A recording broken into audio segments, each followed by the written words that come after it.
Hey guys, it's Jen. Welcome back. Today I'm going to talk to you about something called intake day. So intake day is, there's Lena. Intake day is something that all inmates go through. It is when you first get there, you get to the prison that you're going to be getting classified at. You get dropped off by your county corrections officers. Sorry, she's attacking my hand. You get dropped off by your county officers and you get transferred over to state property because every inmate is considered property. So for Bedford, what you do when you first get there is you go to a building called RCOD. It's a whole building. There's the basement level, first floor, and second floor, and third floor. So third floor is a dorm setup. There's where everyone stays. There's like 60 bunk beds maybe. There's a rec room in the back. You are not allowed to leave that building without permission. So the first thing you do when you get there is you go downstairs into the basement. You get handed off from your officers to state officers, and they give them all your paperwork, and you get in line. You get uncuffed and shackled from your county officers. You get in line and you go to ID. They take your mugshot picture all over again, ask you your weight, race, age, hair color, blah, blah, blah, blah, blah. Because you actually get like a plastic card that looks like a credit card that has your mugshot on it with all your information, like your DIN number, your age, your height, your weight, race, and you carry that on at all times. Like you actually have to carry that in your pocket at all times. Otherwise it's considered a ticket. Like you have to have your ID with you all the time, everywhere you go. After that, you go all the way to the back, end of the hall, and there's the state shop there. The state shop is where you go and you get your uniforms that you have to wear. Every single piece of clothing that you have, except for your socks and your underwear and your bras, get a tag on it. It is your DIN number, your last name, and the first initial of your name. That goes on everything to show that it's yours. Every inmate that comes through Bedford Hills gets the same amount of everything. You get 3 pants, 3 button-down shirts, you get a nightgown, a pair of pajamas, like a button-up pants and shirt. You get 5 pairs of panties, 5 sports bras, and 5 socks, black state boots, and then like white sneakers that kind of sort of look like Converse a little bit. You get a small bag of hygiene products. You get like a teeny tiny little bar of soap. I don't know what you're supposed to do with that. It's CRPA. Everything is done by CRPA. You get a toothbrush, a little tiny thing of toothpaste, absolutely horrible. It's like cement in a tube. You get a pick. You don't even get a comb, you get a pick.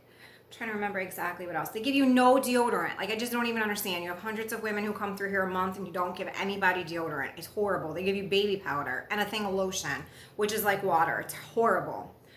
So after you get your stuff, you have to change into your bathrobe and your shower shoes. So you go into the shower room, you wait online again after you get that whole lunkin bag of stuff. You go wait online and you go into the shower room. The shower room has 6 stalls in it, 3 on each side. There's 2 officers in there. This is where the fun stuff really begins for everybody. So when you go in, you get undressed in your stall, you hang your towel and your robe right outside, and you get undressed inside of there, and you throw all your state stuff, like all your county uniforms, like your 1 pieces or 2 pieces. Some girls are lucky enough, like that come from Rikers, they're allowed to stay in their own clothes. Everything goes into the middle aisle to get burned, thrown out, whatever. Now you have to do something called quell. Quell is shampoo that you have to put in your hair and any part on your body that hair grows for lice and bed bugs.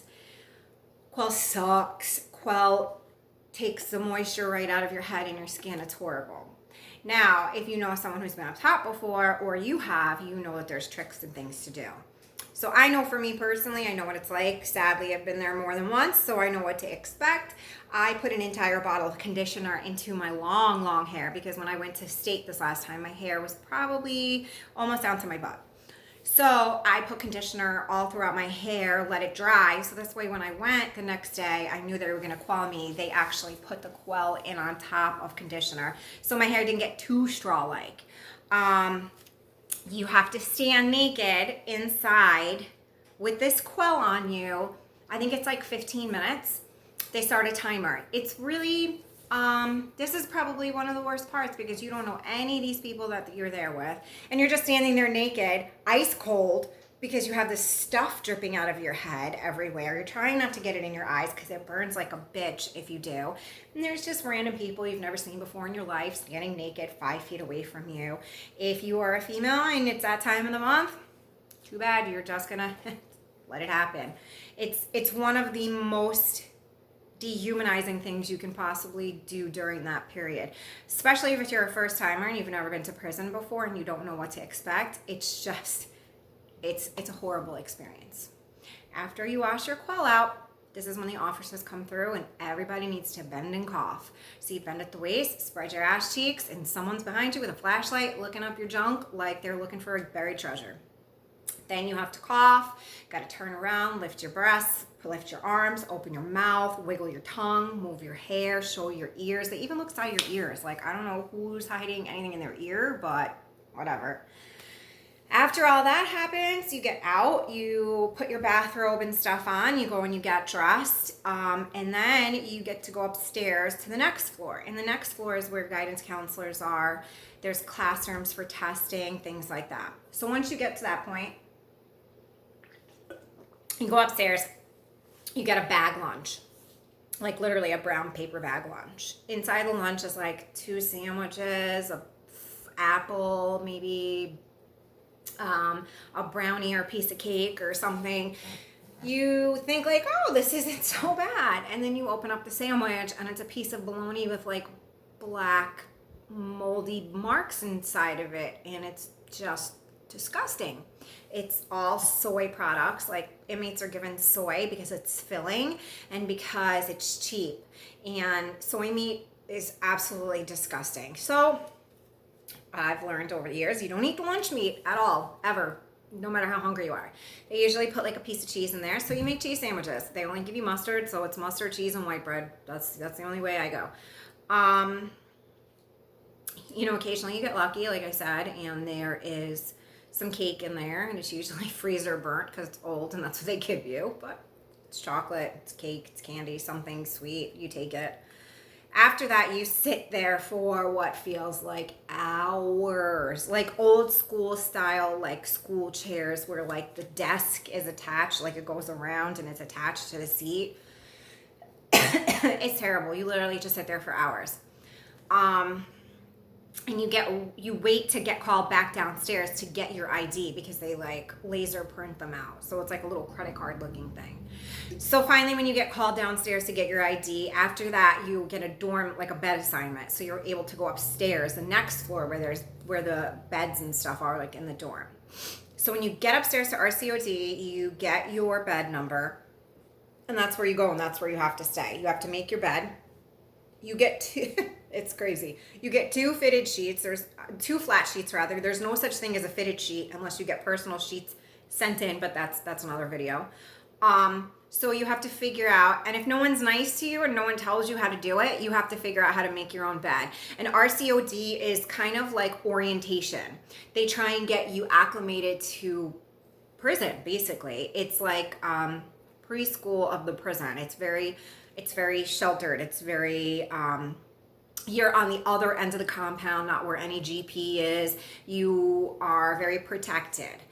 Nobody really has anything yet, so everybody's usually, only there 2 weeks, but you do have PVs in there sometimes, parole violators. So you go, you make your bed, you put your stuff up, you try and get as acclimated as possible. You go to the bathroom and whatever. There's no talking in the dorm in RCOD. There's no rec room usage. There's no phone privileges until an officer gives you one. When they call chow, everyone gets online in silence. If someone speaks, you will kill it for everybody, and there will be no smoke break for the rest of the time that officer is there. Like, it's run super duper strict. It's like, I guess it's almost to like intimidate you into like listening or what prison life is really like, because RCOD is nothing what prison is really like. So you stay there until you either get classified and stay in Bedford, or sometimes you're blessed enough to get put directly on the draft out of RCOD to go to another prison. Most of the times you go into the back buildings after being there for like So there's 2 draft days. Inmates come in on Monday and Wednesday. Monday is from like my region, the upstate regions. Wednesday is from like the city and down, like Long Island, Westchester, Rikers, Suffolk, Nassau, all like down that type of area. So the morning of draft day is when people usually get moved out of RCOD. So for me, I went to the back buildings. I stayed there probably, I don't know, maybe a week or 2. Like, I didn't think I was going anywhere actually because I stayed for so long. And then I got put on the draft to Taconic. So when you get moved out of RCOD, like the whole world changes because you can now go on movements with general population. You can go to chow with GP. You can use the phone whenever you want. You can sneak and smoke cigarettes in the bathroom. At the time of my incarceration, I still smoked, so that was a huge deal for me. I didn't have to wait. You know, like you still have a line. You still have to wait online for the phone because there's only 2 phones per. Each dorm, I think, holds 75 chicks. So 2 phones, half-hour phone slots, 75 bitches. Like, that's not really enough. It just opens up everything and makes it a little bit more freedom. Once you're incarcerated for 30 days, you can get packages because they want to make sure that you're at your spot that you're going to stay at before they start allowing you to have packages. But just a simple fact, like when you go into the back buildings, they have a hot plate so you can cook. They have a hot pot on the unit so you could get hot water.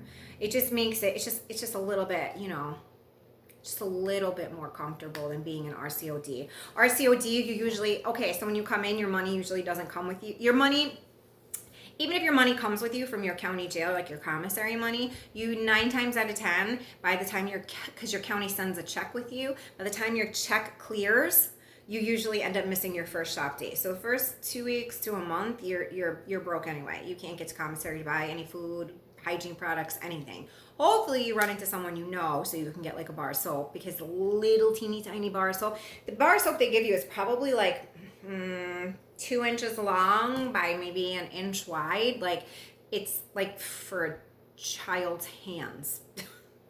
And that's supposed to last you, I guess, a month. I don't know who that would last a month. Maybe if you only wash like your feet. I don't know. They definitely give you shower shoes. They're shitty shower shoes, and usually people have to end up fixing them with rubber bands because they break, but you do not want to go in the shower without shower shoes. You will definitely get some sort of foot disease. Athlete's foot runs rampant. It's gross.